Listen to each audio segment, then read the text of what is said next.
Hello everyone, कैसे हैं friends. मैं उम्मीद कर रही हूँ आप सब बहुत अच्छे होंगे। आज हम इस वीडियो में बात करेंगे 1 to 5 के लिए बेस्ट स्ट्रेटजी प्लान, जिसको आप फॉलो करके एग्ज़ाम में इजली 95 प्लस स्कोर आप कर सकते हैं। स्ट्रेटजी प्लान पर जाने से पहले मैं आपको थोड़ा इस एग्ज़ाम के बारे में थोड़ी बहुत जानकारी दे देती हूँ। जिनको नहीं पता उनको पता हो जाएगा। पीआरटी से मेरा कहने का मतलब ये है कि जब आप टीचर बनेंगे ना, जब आपकी ज्वाइनिंग होगी, तब आपको स्कूल में 1 to 5 के बच्चों को पढ़ाने के लिए मिलेगा। और बात करें थोड़ा एग्ज़ाम पैटर्न का, तो एग्ज़ाम पैटर्न में आपको आपसे 150 क्वेश्चन पूछा जाएगा। 150 क्वेश्चन में से 30 क्वेश्चन आपके लैंग्वेज पेपर से पूछे जाएंगे, जो कि क्वालिफाई नेचर का होगा। उस लैंग्वेज पेपर में 8 जो क्वेश्चन होगा ना, वो इंग्लिश से पूछा जाएगा। और 22 क्वेश्चन जो होगा वो आपके, आप जो भी चूज करेंगे, आप अगर हिंदी चूज करते हैं तो हिंदी से आएगा, आप उर्दू चूज करते हैं तो उर्दू से आएगा, आप बांग्ला चूज करते हैं तो बांग्ला से आएगा। ये आपकी चॉइस के ऊपर डिपेंड करेगी। तो आई होप आपको ये चीज़ यहाँ तक समझ में आ गया होगा। और रही बात नेगेटिव मार्किंग की, तो नेगेटिव मार्किंग इसमें अभी तक नहीं है। तो आइए फ्रेंड्स, हम बात करते हैं कि इसमें कौन कौन से सब्जेक्ट से क्वेश्चन पूछे जाते हैं और उस सब्जेक्ट को कहाँ से तैयार करना है, कैसे तैयार करना है। चलिए, मैं सबसे पहले बात करूँगी गणित के बारे में। गणित से आपके जो प्रीवियस ईयर में जो क्वेश्चन हैं, वो लगभग 15 से 16 क्वेश्चन देखे गए हैं। 15 से 16 क्वेश्चन आपका जो 120 मार्क्स बचा ना, 150 में से अगर आप 30 सब्ट्रैक्ट कर देंगे तो 120 बचा। तो 120 में से अगर 15 मार्क्स का मैथ आ रहा है तो काफ़ी ये मैटर करता है। आपको पढ़ना ही पड़ेगा, बिना पढ़े काम नहीं चलेगा। तो मैथ ऐसा सब्जेक्ट है ना फ्रेंड्स, जब आपको आएगा ना तो आपका फ्री का नंबर है, आपको ये नंबर दे के जाता है। तो मैथ पढ़ने के लिए अगर आपके बेसिक सही हैं, देन आप प्रीवियस ईयर क्वेश्चन से गो थ्रू पहले कर लीजिए। आपसे जितने भी क्वेश्चन बनते हैं वेल एंड गुड, नहीं बनते हैं उसके लिए आपको जहाँ लगता है कि दिक्कत है, बाय द वे आपसे परसेंटेज गलत होता है, सीआई का क्वेश्चन गलत होता है, चक्रवृद्धि ब्याज का, उस चैप्टर को, सिर्फ ओनली उस चैप्टर को आप यूट्यूब चैनल पे किसी भी टीचर, अगर मैं आप मुझसे पूछेंगे कौन सा टीचर, तो मैं आपको रिकमेंड करूँगी आदित्य रंजन सर, जो कि एसएससी को भी पढ़ाते हैं। आप उनसे एक बार पढ़ लेंगे ना, तो फिर आपको कोई भी चैप्टर दोबारा पढ़ने की ज़रूरत नहीं पड़ेगी। तो जो चैप्टर के मैथ आपसे गलत होते हैं ना, वो चैप्टर के मैथ वहाँ से आपको पढ़ लेने हैं एंड उसके आपके नोट्स बना लेने हैं। और मैं बात करूँ जिनके बेसिक कंप्लीट नहीं है, तो बेसिक कंप्लीट करने के लिए आपको क्या करना है फ्रेंड्स, कि पहले तो RS अग्रवाल का बुक लाना है मैथ के लिए बेस्ट, तो आदित्य रंजन, आप उनके चैनल पे जाइए, वो सारे चैप्टर को पढ़ाए हुए हैं। आप उन सारे चैप्टर को कर लीजिए। और करने के बाद आप RS अग्रवाल के जितने भी मैथ के क्वेश्चन हैं, मतलब प्रमुख चैप्टर्स है, लाइक परसेंटेज बहुत इंपॉर्टेंट है, प्रॉफिट एंड लॉस, चक्रवृद्धि ब्याज and SI and work and time, speed and time, ये सब सारे इंपॉर्टेंट टॉपिक है। आप उससे वो सारे क्वेश्चन कर लीजिए और फिर आप जाइए प्रीवियस ईयर क्वेश्चन पर। आप देखेंगे कि आपके मोस्ट ऑफ जो क्वेश्चन है ना, वो सॉल्व हो जाएंगे। तो ये रही मैथ की स्ट्रेटजी। अब हम बात करते हैं विज्ञान, जो कि काफ़ी इम्पोर्टेंट आपके एग्ज़ाम में रोल अदा करते हैं। आपके एग्ज़ाम में विज्ञान से लगभग 20 से 22 क्वेश्चन पूछे जाते हैं एग्ज़ाम में। तो बहुत इम्पॉर्टेंट हो जाता है इसको पढ़ने के लिए फ्रेंड्स। आपका अगर बेसिक सही है, बेसिक कहने का मतलब कि अगर हम माइक्रोकॉन्ड्रिया की बात कर रहे हैं, तो आपको माइक्रोकॉन्ड्रिया के बारे में बैक जो नॉलेज है वो पता होना चाहिए। अगर आपको पता है, देन आपको कुछ नहीं करना, आपको घटना चक्र का बुक लाना है। घटना चक्र इजीली अवेलेबल है मार्केट में, आप किसी भी दुकान पे जाइएगा, आप कहिएगा घटना चक्र मुझे दे दीजिए, वो दे देंगे।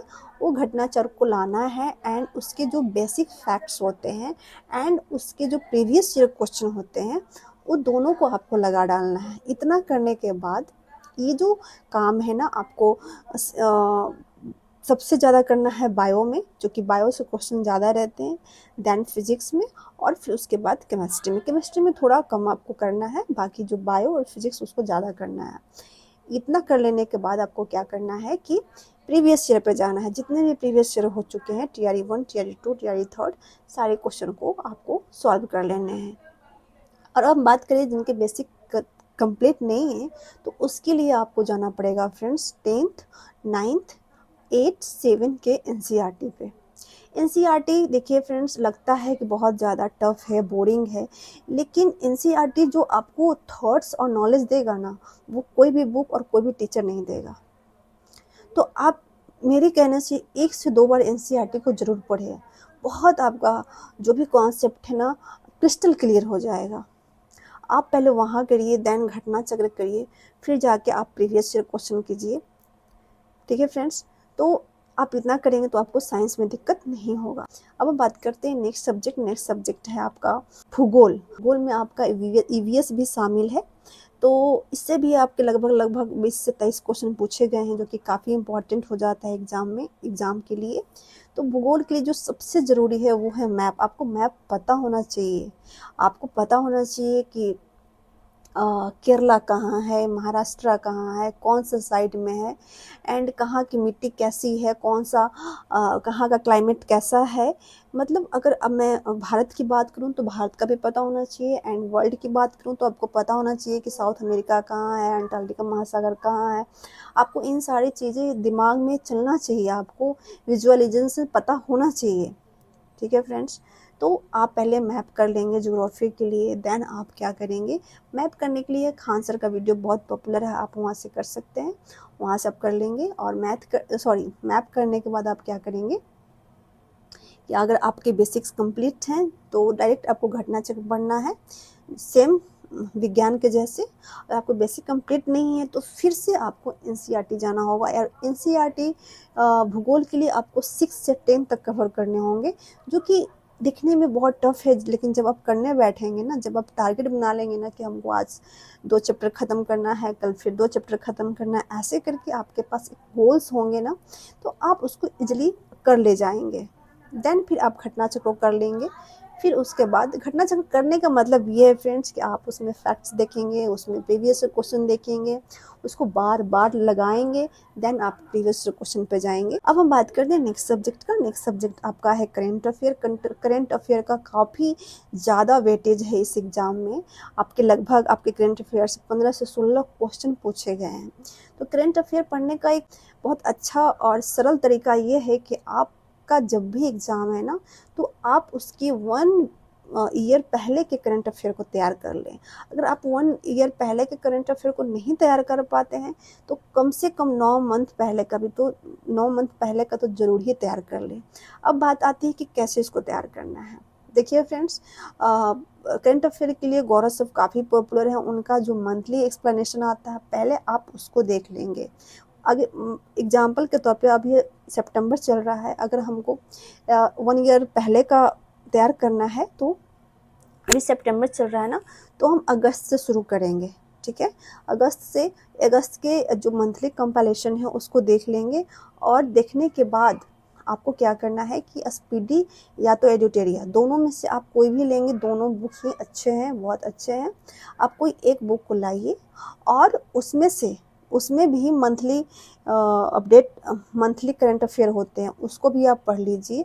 और उसमें से जो इम्पोर्टेंट्स जो टॉपिक हैं, लाइक चर्चित पुस्तकें, चर्चित व्यक्ति, चर्चित निधन, खेल के बारे में, ये सारे को आप टारगेट बेस पे ख़त्म कर लीजिए।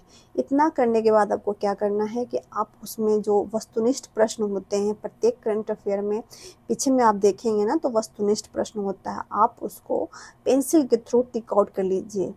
इतना कर लेंगे तो ऑफकोर्स आपसे अगर 50 क्वेश्चन का वो सेट होता है तो आपसे 45 बन जाएंगे। आप अगर इतना करेंगे तो बिल्कुल बनने वाले हैं। आप इतना करके तो देखिए, मैंने किया है तभी मैं आपको बता रही हूँ, और यही स्ट्रेटजी मुझे सफलता के रास्ते पे पहुँचाई है। तो ऐसा नहीं कि मैं कुछ भी उठा के आपको बोल रही हूँ, जो मैंने किया है, जो डुएबल है, मैं वही आपको बता रही हूँ। तो ये करना है आपको करंट अफेयर के लिए।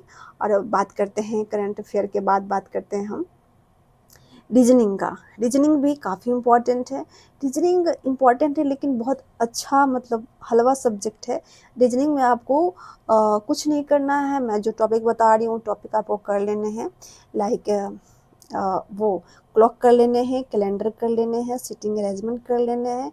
ये सारे टॉपिक बहुत इम्पॉर्टेंट है। इतना करने के बाद अगर आप प्रीवियस ईयर बनाते हैं और कोई भी क्वेश्चन फंसता है तो वो क्वेश्चन से रिलेटेड टॉपिक यूट्यूब पे सर्च करके, बहुत सारे टीचर्स हैं, अगर हमसे पूछेंगे तो मैं तो पढ़ी थी, रीजनिंग बाय राहुल मिश्रा करके हैं, आप अगर सर्च करेंगे तो आपको वो आ जाएंगे। बहुत अच्छे टीचर हैं, बहुत अच्छा पढ़ाते हैं, मैं उनसे पढ़ी थी। लेकिन आप जो टीचर को आप चूज करें, टीचर कोई भी बुरे नहीं होते हैं यार, कमियां हम में ही होती है कि हम जितना चाहिए वो एफर्ट नहीं डाल पाते हैं, ठीक है। टीचर बहुत, सब टीचर सभी अच्छे हैं और बुक भी सभी अच्छे हैं, लेकिन कमियां कहाँ होती है, हम लोग में होती है।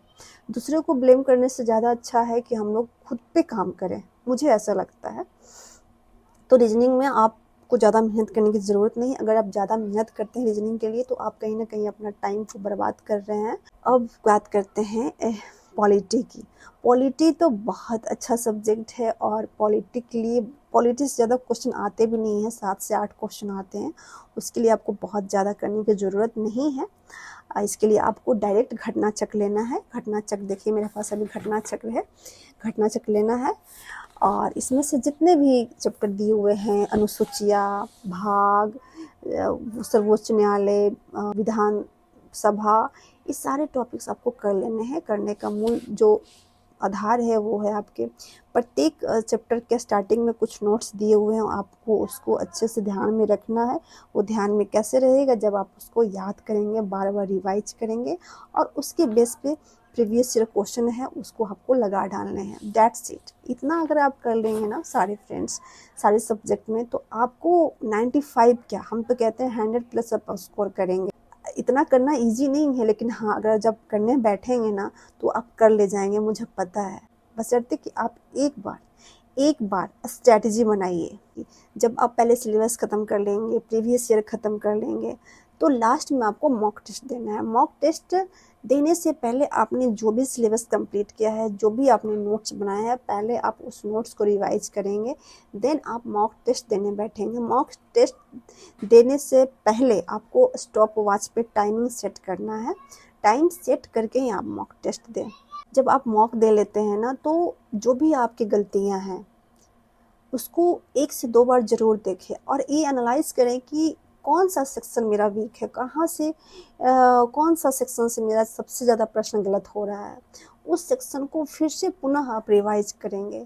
अगर आप इस तरह से मॉक टेस्ट पे काम 2 से 3 मंथ करते हैं तो आपके नंबर 95+ नहीं 100+ रहने वाले हैं, बशर्ते कि आप इस स्ट्रैटेजी को फॉलो करेंगे तो ये रही स्ट्रैटेजी प्लान फ्रेंड्स। आपको कैसा लगा आप ज़रूर कमेंट सेक्शन में कमेंट करके बताइएगा। अगर वीडियो हेल्पफुल लगी होगी प्लीज़ चैनल को सब्सक्राइब कर लीजिएगा एंड वीडियो को लाइक कर दीजिएगा और जो भी आपकी क्वेरीज हो वो कमेंट सेक्शन में कमेंट कर दीजिएगा। मिलते हैं किसी नेक्स्ट हेल्पफुल वीडियो में, तब तक के लिए आप पढ़ते रहिए, अपना शरीर का ज़रूर ख्याल रखिए।